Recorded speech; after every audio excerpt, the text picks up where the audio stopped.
Hello my dear students, welcome to ESAP. എൻ്റെ പേര് സെൽവ ജെൽസി. ഞാൻ ഇന്ന് വന്നിട്ടുള്ളത് നമ്മൾ കുറേ ആയി വെയിറ്റ് ചെയ്യുന്ന RRB ഗ്രൂപ്പ് ഡി എക്സാമിനേഷനെ കുറിച്ചിട്ട് ഒരു വിവരവും ഇല്ലെന്നു. നമ്മൾ എക്സാം ഇനി 2025 നടക്കില്ല, അതോ ഇനി ജനുവരി ആവുമോ എന്നൊക്കെ വിചാരിച്ച് ഭയങ്കര കൺസേൺ ആയിരുന്നു. ഇപ്പോൾ ഫൈനലി RRB ഒരു ഒഫീഷ്യൽ നോട്ടിഫിക്കേഷൻ തന്നിട്ടുണ്ട്. RRB group D 2025 exam date. നമുക്ക് എക്സാം ഡേറ്റ് എന്നാണ് സ്റ്റാർട്ടാക്കുന്നത്? 17 നവംബർ തൊട്ടിട്ട് എൻഡ് ഓഫ് ഡിസംബർ 2025.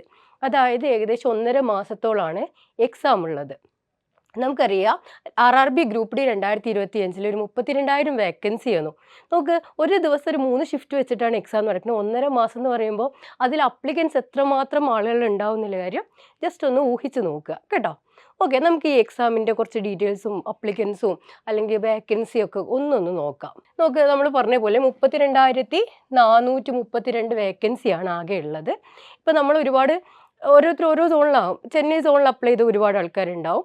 അതുപോലെ തന്നെ നമ്മുടെ മുംബൈ സോണിലൊക്കെ 4,000 വേക്കൻസി ഉണ്ട്. ചെന്നൈ സോണിൽ 2,600 സംതിങ് വേക്കൻസിയാണ് ഉള്ളത്. മെജോറിറ്റി ആൾക്കാരും ചെന്നൈ സോണിലാണ് അപ്ലൈ ചെയ്തിട്ടുള്ളത്. പിന്നെ അടുത്ത സോൺ എന്ന് പറയുമ്പോൾ സെക്കന്ദരാബാദ്, അവിടെ ഒരു 1000 വേക്കൻസി ഉണ്ട്. അപ്പോൾ നമ്മുടെ ഈ ഒരു എക്സാമിൻ്റെ പ്രത്യേകത എന്താണെന്ന് വെച്ചാൽ ഇത് ഒരൊറ്റ എക്സാമാണ്. പൊതുവെ ഇപ്പം SSC ആവട്ടെ RRB ആവട്ടെ ഏത് എക്സാം എടുക്കുകയാണെങ്കിലും 2 എക്സാംസ് തന്നെ വരുന്നുണ്ട്. റിട്ടേൺ എക്സാം തന്നെ 2 വരുന്നുണ്ട്. അങ്ങനെ വെച്ച് നോക്കുമ്പോൾ ഇത് ഒരൊറ്റ എക്സാമാണ്. അത് ഇതിൻ്റെ വലിയൊരു അഡ്വാൻറ്റേജ് ആണ്. പിന്നെ അത് കഴിഞ്ഞ ശേഷം ഫിസിക്കൽ ടെസ്റ്റ് ആണുള്ളത്. അത് ബോയ്സിന് ഒരു സ്റ്റാൻഡേർഡ് പറയുന്നുണ്ട്. ഒരു ഇത്ര മീറ്റർ എന്ന് പറയുന്നത് ഇത്ര ടൈമിൻ്റെ ഡ്യൂറേഷനിൽ ഫിനിഷ് ചെയ്യണം. പിന്നെ കുറച്ച് വെയിറ്റ് എടുത്ത് നടക്കാനുണ്ട്. അതുപോലെ തന്നെ ഗേൾസിനും അതുപോലെ ഒരു ഡ്യൂറേഷൻ പറയുന്നുണ്ട്. ബോയ്സിനേക്കാൾ കുറച്ച് ടൈം കൂടെ കൂടുതലായിട്ടാണ് ഗേൾസിന് കിട്ടുന്നത്. ഫിസിക്കൽ ടെസ്റ്റ് എന്താണെങ്കിലും റിട്ടേൺ എക്സാം കഴിഞ്ഞ ശേഷമാണല്ലോ. അപ്പോൾ അതവിടെ നിൽക്കട്ടെ. ഇനി നമ്മൾ ഈ എക്സാമിന് പ്രിപ്പയർ ചെയ്യുന്നതിനെ കുറിച്ചിട്ട് പറയാം. കുറേ ആയിട്ട് എക്സാമിൻ്റെ നോട്ടിഫിക്കേഷനൊന്നും ഈ ഡേറ്റ് ഒന്നും വരാത്തതുകൊണ്ട് തന്നെ ചിലപ്പോൾ കുറേ കുട്ടികൾ നല്ലപോലെ പ്രിപ്പയർ ചെയ്തുകൊണ്ടിരിക്കുന്ന ആൾക്കാരുണ്ടാവും. ചില ആൾക്കാർ വർക്കിംഗ് പ്രൊഫഷണൽസ് ആയിട്ടുള്ള ആൾക്കാരൊക്കെ റെയിൽവേ എപ്പോഴും ഭയങ്കര ഒരു അട്രാക്റ്റീവ് സാലറി പാക്കേജ് ഉള്ളത് കൊണ്ട് തന്നെ അപ്ലൈ ചെയ്തിട്ടുണ്ടാവും. പിന്നെ വേറെ കുറച്ച് തിരക്കൊക്കെ കാരണം പഠിക്കാൻ പറ്റാതെ എങ്ങനെ നിന്ന ആൾക്കാരുണ്ടാവും. ഇപ്പോൾ എക്സാം ഡേറ്റ് വന്ന സ്ഥിതിക്ക് ഇനി എക്സാമിന് പഠിച്ചു തുടങ്ങണമല്ലോ വിചാരിച്ച് നിൽക്കുന്ന ആൾക്കാരുണ്ടാവും. അപ്പോൾ നോക്കുകയാണെങ്കിൽ നമുക്ക് ഇപ്പം ഒരു കഷ്ടിച്ച് മാക്സിമം വരുന്നത് 2 months ആണ് എക്സാമിൻ്റെ പ്രിപ്പറേഷൻ ടൈമായിട്ട് നമുക്ക് അവൈലബിൾ ആയിട്ടുള്ളത്. അപ്പോൾ ഈ 2 months വളരെ സിഗ്നിഫിക്കൻ്റ് ആയിട്ട് നമ്മൾ വളരെയധികം ഒരു ഷെഡ്യൂൾഡായിട്ട് പഠിച്ചാൽ മാത്രമേ നമുക്ക് നമ്മുടെ കട്ട് ഓഫ് കയറാൻ പറ്റുള്ളൂ. അപ്പോൾ കട്ട് ഓഫ് കയറുന്നതിന് മുന്നായിട്ട് നമ്മൾ എന്തറിഞ്ഞിരിക്കണം? അതിൻ്റെ സിലബസ് അറിഞ്ഞിരിക്കണം. സിലബസിനെ കുറിച്ചിട്ടൊന്ന് പറയാം. സിലബസ് നോക്ക്. ജനറൽ സയൻസ് എന്ന് പറയുന്നത് 25 മാർക്കാണ്. മാത്സ് 25 മാർക്കാണ്. GK ജനറൽ അവയർനെസ് എന്ന് പറയുന്നത് 20 മാർക്കാണ്. റീസണിങ് 30 മാർക്കാണ്. നമ്മൾ ഈ RRB ഗ്രൂപ്പ് ഡിയുടെ ഓഫ്ലൈൻ ബാച്ചും ഓൺലൈൻ ബാച്ചും സ്റ്റാർട്ട് ചെയ്ത ടൈമിൽ ഒരു ഇൻട്രോ സെക്ഷനിൽ അതിൻ്റെ ഒരുപാട് എന്താ പറയുക നമ്മുടെ പോസ്റ്റിൻ്റെ പ്രിഫറൻസിനെ കുറിച്ചിട്ട് പറഞ്ഞിരുന്നു. അതിൽ ഒരുപാട് പോസ്റ്റുകൾ വരുന്നുണ്ട്. ഇവിടെ കുറച്ചെണ്ണം ലിസ്റ്റ് ചെയ്തിട്ടുണ്ട്. പോയിന്റ്സ്മാൻ, പിന്നെ അതുപോലെ തന്നെ ട്രാക്ക് മെയിൻ്റെനർ, അങ്ങനെ കുറച്ച് പോസ്റ്റുകൾ ഇവിടെ ജസ്റ്റ് ഒന്ന് മെൻഷൻ ചെയ്തിട്ടുണ്ട്. അപ്പോൾ നമ്മൾ അന്ന് പറഞ്ഞതിന് ഏതൊക്കെ പോസ്റ്റാണ് നിങ്ങൾ പ്രിഫറൻസ് കൊടുക്കേണ്ടത്. അതിൽ ചില പോസ്റ്റൊക്കെ വളരെ നല്ല പോസ്റ്റാണ്, എന്നാൽ ചില പോസ്റ്റുകൾ കുറച്ചൊരു ബുദ്ധിമുട്ടുള്ള പോസ്റ്റുകളുണ്ട്. അപ്പം അത്തരം പോസ്റ്റുകളൊക്കെ ലാസ്റ്റ് വെക്കണം പ്രിഫറൻസ് എന്നൊക്കെ നമ്മൾ അന്ന് പറഞ്ഞിരുന്നു. അപ്പോൾ നിങ്ങളിപ്പം 100-ൽ നമുക്ക് 60 മാർക്കാണ് കട്ട് ഓഫ് എന്ന് വിചാരിച്ചോ. അപ്പോൾ നമുക്ക് 100-ൽ 60 മാർക്ക് കയറിക്കഴിഞ്ഞാൽ നമുക്ക് ഒരുപാട് അപ്ലിക്കൻസ് ഉണ്ട്. നമുക്ക് അപ്ലിക്കൻസിൻ്റെ ലിസ്റ്റ് എത്രയാണ് ഉള്ള ഒഫീഷ്യൽ ഡാറ്റ നിങ്ങളൊന്ന് നോക്ക്. അപ്പം ഇത്രയും അപ്ലിക്കൻസിന് നമ്മൾക്ക് വരുന്ന വേക്കൻസി 32,438. പിന്നെ നമ്മൾ മത്സരിക്കുന്നത് ഓരോ സോൺ വൈസ് ആണ് നമ്മൾ അപ്ലൈ ചെയ്യുന്നത്. അതിലിപ്പോൾ ചെന്നൈ സോണിൽ തന്നെ നമുക്ക് 2,600 വേക്കൻസി. എത്രയുണ്ട് അപ്ലിക്കൻസ് എന്നുള്ള കാര്യം നിങ്ങളൊന്ന് ആലോചിച്ച് നോക്കണം. അപ്പം ഞാൻ പറഞ്ഞു വരുന്നത്, നമുക്ക് 100-ൽ 60 മാർക്ക് കട്ട് ഓഫ് ആണെങ്കിൽ 100-ൽ 61, 62 വാങ്ങിയിട്ട് നമ്മൾ സേഫ് സോണിലാണെന്ന് പറയാൻ പറ്റില്ല. ഒരു വലിയ അഡ്വാൻറ്റേജ് ഉള്ളത് നമുക്ക് ഫിസിക്കൽ ടെസ്റ്റും കൂടെ ഉണ്ടാകും. ഫിസിക്കൽ ടെസ്റ്റ് പാസ്സായാലേ നമുക്ക് ജോലി കിട്ടുള്ളൂ. പക്ഷേ നമുക്ക് എപ്പോഴും നല്ല പോസ്റ്റ് കിട്ടണമെന്നുണ്ടെങ്കിൽ 60-നോട് കൂടി ഒരു 10 മാർക്കോ 15 മാർക്കോ കൂടുതൽ വാങ്ങണം. അങ്ങനെ 60-ന് ഒരു 10 മാർക്കോ 15 മാർക്കോ കൂടുതലാണെങ്കിൽ നല്ല പോസ്റ്റായിട്ടുള്ള പോയിന്റ്സ്മാനൊക്കെ നമുക്ക് കിട്ടാൻ സാധ്യതയുണ്ട്. മനസ്സിലായിട്ടുണ്ടോ പറഞ്ഞിട്ടുള്ളത്? അപ്പം എങ്ങനെയാണ് ഈ ചുരുങ്ങിയ ടൈമിൻ്റെ ഉള്ളിൽ നമുക്ക് കുറച്ച് നല്ല മാർക്ക് ഇമ്പ്രൂവ് ആക്കുക? ചിലപ്പം നിങ്ങൾ മോക്ക് ടെസ്റ്റ് ഒക്കെ ചെയ്തിട്ട് കുറച്ച് നല്ല മാർക്ക് ചിലപ്പോൾ നിങ്ങൾക്ക് ഒരു 60 അല്ലെങ്കിൽ 65 ഒക്കെ വരുന്നുണ്ടാവും. അപ്പോൾ ആ 65-നോട് കൂടി ഒരു 10 15 എങ്ങനെ കൂട്ടാം?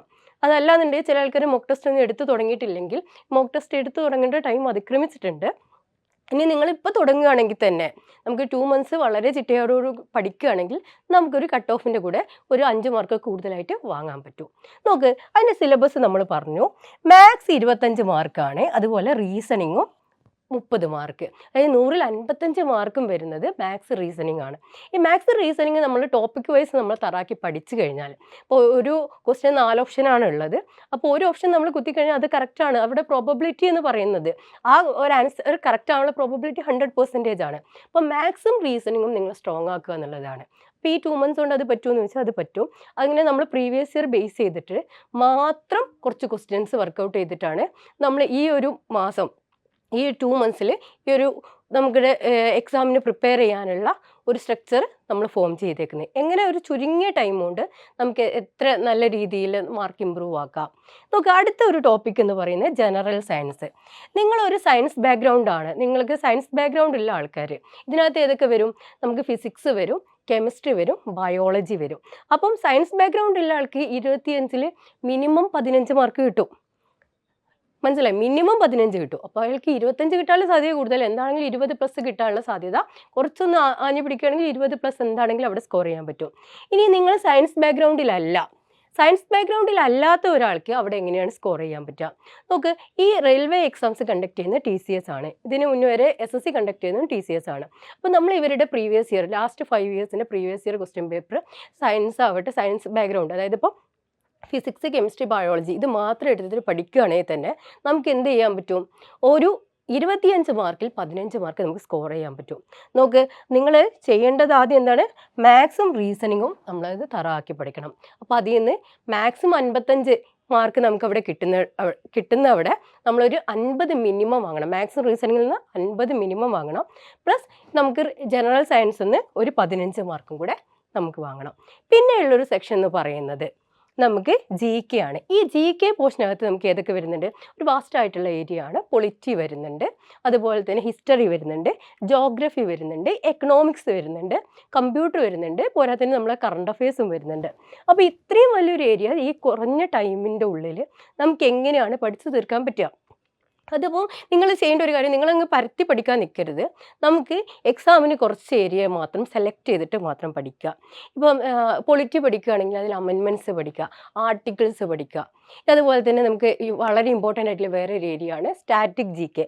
ഈ സ്റ്റാറ്റിക് GKനകത്ത് ആർട്ട് ആൻഡ് കൾച്ചർ ഇമ്പോർട്ടൻ്റ് ആണ്, മ്യൂസിക്കൽ ഇൻസ്ട്രുമെൻറ്റ്സ് ഇമ്പോർട്ടൻ്റ് ആണ്. അങ്ങനെയുള്ള ചില ഏരിയകൾ മാത്രമായിട്ട്. ഇപ്പോൾ സെൻസസ് ഇമ്പോർട്ടൻ്റ് ആണ്, INC ഇമ്പോർട്ടൻ്റ് ആണ്. അങ്ങനെയുള്ള പർട്ടിക്കുലർ ടോപ്പിക്സ് മാത്രം സെലക്ട് ചെയ്തിട്ട് എന്ത് ചെയ്യുക? പഠിക്കുക. അപ്പോൾ നിങ്ങൾക്ക് എന്താണെങ്കിലും ഒരു 100-ൽ 60+ അല്ലാന്നുണ്ടെങ്കിൽ 65+, ഞാൻ പറയുന്നത് 65+ മാർക്ക് ഈ ഒരു 2 മന്ത്സിൻ്റെ ഉള്ളിൽ നിങ്ങൾക്ക് എത്തിക്കാൻ പറ്റും. അപ്പം നമ്മൾ കുറേ ആൾക്കാർ നമ്മളോട് ചോദിക്കുന്നുണ്ട്, ഈ ലാസ്റ്റ് 2 മന്ത്സിൽ എന്തെങ്കിലും നിങ്ങൾ ക്രാഷ് കോഴ്സ് എന്തെങ്കിലുമൊക്കെ ലോഞ്ച് ചെയ്യുന്നുണ്ടോ ചോദിക്കുന്നുണ്ട്. അപ്പം നമ്മൾ പറയുന്നത് ഈ 2 മന്ത്സ് എന്ന് പറയുമ്പോൾ നമുക്കൊരു 1.5 മാസം നമുക്ക് കൂട്ടാം.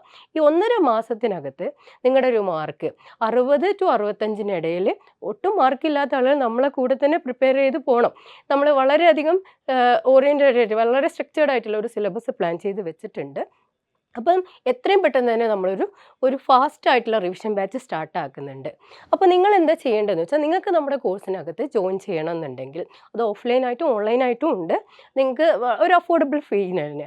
കാരണം നിങ്ങളുടെ ഇതുവരെ ഉള്ള ഒരു ലൈഫിൽ ചിലപ്പോൾ നിങ്ങൾ വേറെ വർക്ക് ചെയ്യുന്ന ആൾക്കാരാണെന്നുണ്ടെങ്കിൽ നിങ്ങളുടെ കരിയറിൽ ഒന്ന് സ്വിച്ച് ചെയ്യണമെന്നുണ്ടെങ്കിൽ ഇതൊരു വലിയ ചാൻസാണ്. 32,000 വേക്കൻസി എന്ന് പറയുന്നത് നല്ല വേക്കൻസിയാണ്.